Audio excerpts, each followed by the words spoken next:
Hello everybody, I'm Risk, and assuming this doesn't bug out,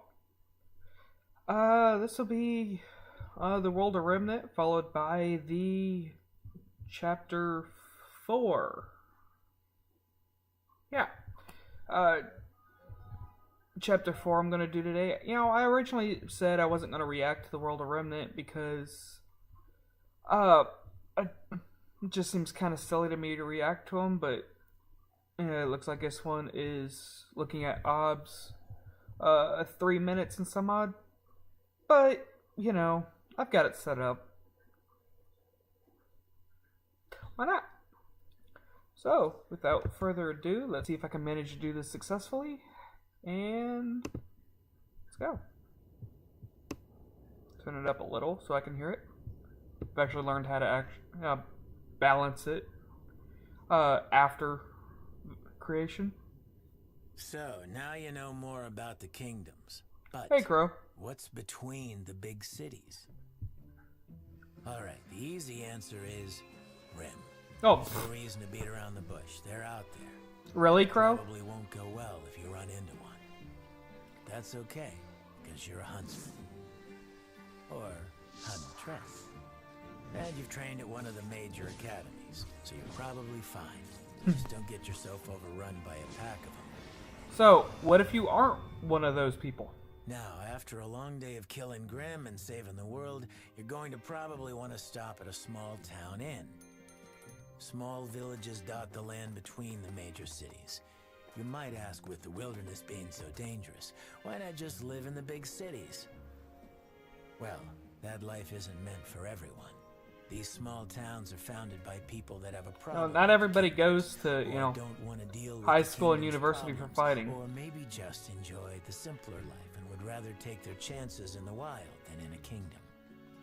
It goes about as well as you'd think. Crow is not very If the amused. founders are smart, then there's a good chance these towns can survive for the same reason the kingdoms continue to. Natural barriers, strong defenses, and stubborn citizens. Location, location, If you don't have at least location. a few of those, then the chances of a town lasting more than a year isn't great. Unfortunately, it's not just the Grimm running around ruining towns. Wandering bandits are another threat. These groups of usually fairly skilled fighters travel the lands, never settling in one place. They often prey on convoys, sending goods between kingdoms. But that's not all. These raiders will often wait for a town to be at its weakest, maybe after a Grimm attack or while its fighters are out hunting, before finally moving in at night and striking. Bunch of jerks. The worst part is, if the Grimm hadn't attacked before, you'd better be damn sure they will now. And you can't exactly That makes sense. raid your town without at least a few negative emotions. No kidding. This is also why bandits never stay in the towns they conquer. With attitudes like the ones they have, Grimm tend to be pretty interested in them as well. As long as they keep moving,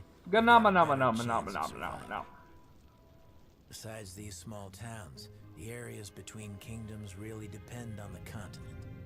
Harsh deserts, icy tundras, lush forests, you name it. At this point, pretty much every inch of Remnant has been mapped out. Although there are some areas that no one's gone into and come out alive. Okay, Crow. Of course, somewhere out there is where she is. Okay, Crow. I hate to tell you, Crow. The one thing I really want to know about, Menagerie. Why did you skip Menagerie? Not worried about that Dragon Continent right now. That's kind of silly. Why are you not talking about Menagerie? It's not really that hard. It's kind of annoying, actually. But, anyway. Let's get that out of the way. Now, let's talk about Volume 4 so far. So far, we've seen Team Ranger. Sorry, name makes the most sense to me. I'm going to stick with it. Uh, and I like Kie for other reasons. Shut up, phone. Let's see. First episode, we got to see some of the villages. We got to see that Team Junior was... No, sorry. Team Ranger was traveling along. They'd already gotten onto the continent that Manta was on. I'm sorry, I can't remember it right now. If I think about it, I might put up a text thing, maybe here or over here. Probably not. That sounds like work. We also saw Best Butler, Klein. Klein, I absolutely think, is the best person in the Schnee household. Staff, family, doesn't matter. So far, for me, Klein's the best. Ironwood. I didn't think much of Ironwood before. I figured he'd be a decent fighter, which has shown out to be fairly true because he is a general and a headmaster of a Huntsman University. However, this volume, I have so much more respect for him. First, for basically slapping Papa Schnee as he was leaving the room. Granted, Jacques wasn't going to be very happy regardless, but saying stuff like that right in front of him to Weiss, saying that, the school is always available, will almost be in session again, you have a spot. Which is the reason why I say it's a slap in the face. I've mentioned it on a number of videos. It's been kind of one of my standard things on the second chapter, is the slap. But what I mean by that is, if you remember, Papa almost disowned Winter for joining the military and abandoning the family, as he would see it. She wasn't being the proper heir, as it were. And saying that to Weiss right in front of Jacques is clearly intentional. And I have so much more respect for Ironwood in this volume. Let's see. We saw Ren. A little bit, more into Ren's psyche, which we haven't really seen a lot of. Nora, we've seen bits and pieces of her, but Ren we've never quite seen a lot of until now. And I've even heard some possibility maybe he actually killed the soldiers so they would move on. I've also heard possibility that he was, assassin trained as well. Which makes a lot of sense based on his fighting style, his always attacking from, the shadows. Not the same way as Blake, but close. We also see that Jean is still training and still torturing himself. About the death of Pierre, and even Ruby's having some problems with it. Which is not a big surprise. That's pretty much the first loss, or one of the first loss in that very long day that she's ever had. Is that her mother, she was young for that. Yang was young for that, and remembers some of it. But Ruby really was really young where she wouldn't, remember it at all. Because she was still a toddler before that happened. We also get to see Jean learning a trick like Crow.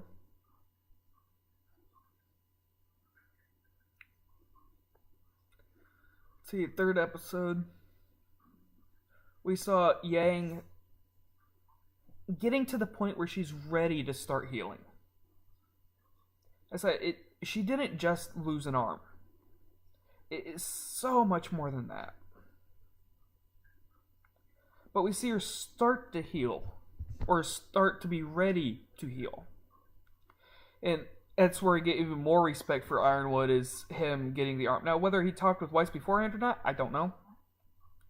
But I have so much more respect for him this volume than I did before. Ozpin's still a creeper. That's... nothing I've seen will lead me to think otherwise so far.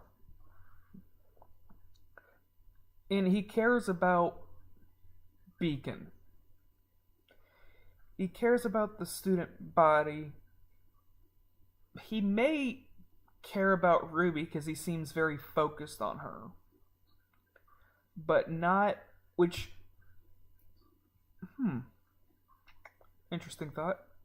That might be why, is because he knew part of Amber's power, maiden power, is stolen, and that the silver-eyed warriors seem to be a direct counter to the maiden's power, as well as the Grimm, which so many things can come from that. Not many of them could. Let's see. We also see Blake no longer has her bow, threw off the bow. A number of reasons. I kind of wish she kept it, like some others have mentioned on a poll I did about which was better, Blake with or without the bow. She seems to change her expressive eyes for expressive ears, which is a neat change. I think I like it. I like the expressive ears. That's not... Losing the expressive eyes is the main thing that I don't really know if I like or not. We see Abs being Abs in like every other fight he's been in, except for the one at the tournament with his team. He's pretty just this side of useless. Abs being Abs. That's the only way I can describe it. He does really very little toward finishing the fight. Don't get me wrong, I like Sun. Not a whole lot of practical ability from him. That being said, I don't mind the idea of Eclipse. I've got mixed feelings if it'll happen or not, based on some facial interactions, and my Twitter apparently is blowing up on something I said. You can actually hear it, and it keeps going and going and going. I like Eclipse for another reason, because it opens the door for my ship. Well, I can always hope. Actually, no, I don't have much hope of it, but I'm not going to lose it either. Let's see. Actually, for the most part, that's all we've seen so far, and then the Kingdoms, where I understand where Crow is coming from. He was talking, to a group of students at the academy, but he didn't mention what happens if there's not, which, I guess it's kind of obvious what happens if they're not, but I'm kind of curious how prevalent Grimm are in the wilderness with, not counting the emotions. Excuse me, it's actually kind of late for me. Anyway, I have a chapter to watch. It's titled Family. So, I'm actually going to stop this and get to recording of that. Anyway, I'm Majorisk. Have a good day. Bye! That button's not set up. Whoopsie!